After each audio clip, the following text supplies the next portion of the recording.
My dad gave me all his 45s when I was about 12. Really just the trad stuff, you know, Elvis and Bill Haley, Little Richard, Chuck Berry, and I love them, but I didn't really love them. And there's something now about being not the age I am, because there are 15-year-old kids who it means the world to, but they mean a lot more to me now. Cristo que passa! Tonight a radio child can try to kill.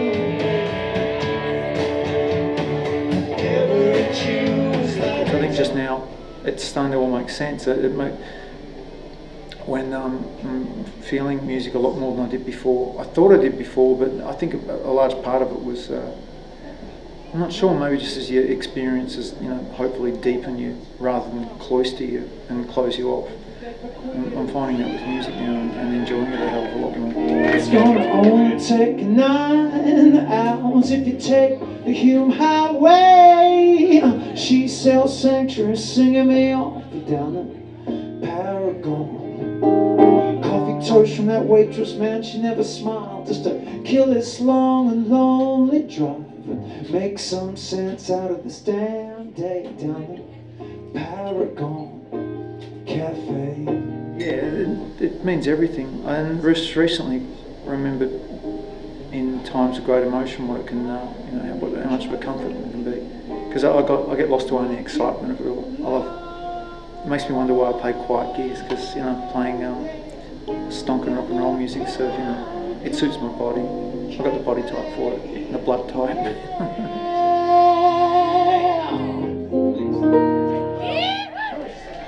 I get asked, you know, about, you know, what's it like being in the music industry, and my response is always, hey man, I'm not in an industry, I'm in a club, you know.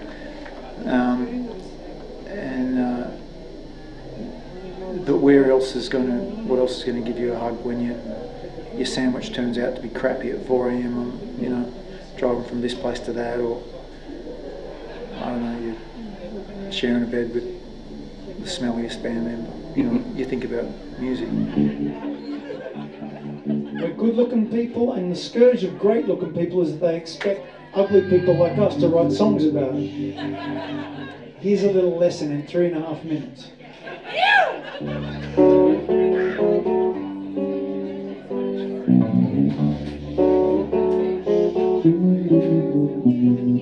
Some fella's gonna write a heartbreaker, he's gonna dedicate it straight to you. Sweet short 3-chord heartbreakers, he's gonna sell 1 million or 2. He's gonna sit right down on his front step and write about your jukebox hips and how they made him a wreck. He's gonna transcribe how you left him behind, honey. Well, that's not my style. Just, you know, you just always hope for a better little kit bag, a little bindle of songs that you've got that you can play with. Got a lot of songs, but not. I want to have more that I want to play every night. I mean, this year I'm starting a record by myself next week. That's half kind of country swing, rhythm and blues stuff, and the other half's this really orchestral, rooted up, the odd little thing. And I wouldn't mind getting to a point where I just want to play one thing. You know, I want to get a you know, a little boogie band together and just play my local. Leave some carnage in their way, but don't you go thinking a song can pull you through.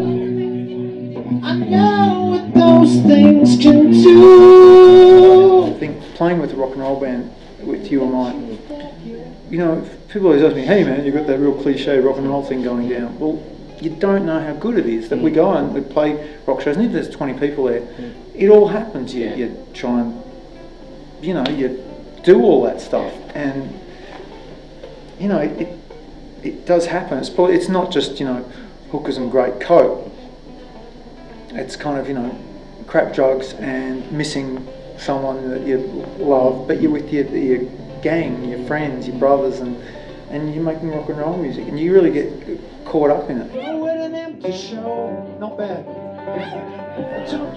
I've been really lucky to get some kind of a profile and get people to shows in a lot of different places, and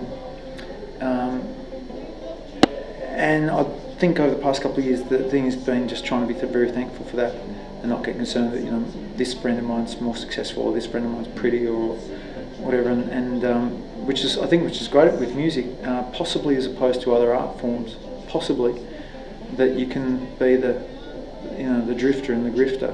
Like I remember I was watching that film Crazy Heart, Jeff Bridges, and I'm watching it there in the cinema, and I snuck in a little bottle of hooch, and because any film about country music or rock and roll or baseball I love, so I'm sitting there watching it, and after 20 minutes I'm like, man, that's what a life. I want that life, driving from city to city, and by myself, and drinking and playing and all that. And I had to stop myself and think, hang on, you're doing that. That is my life. You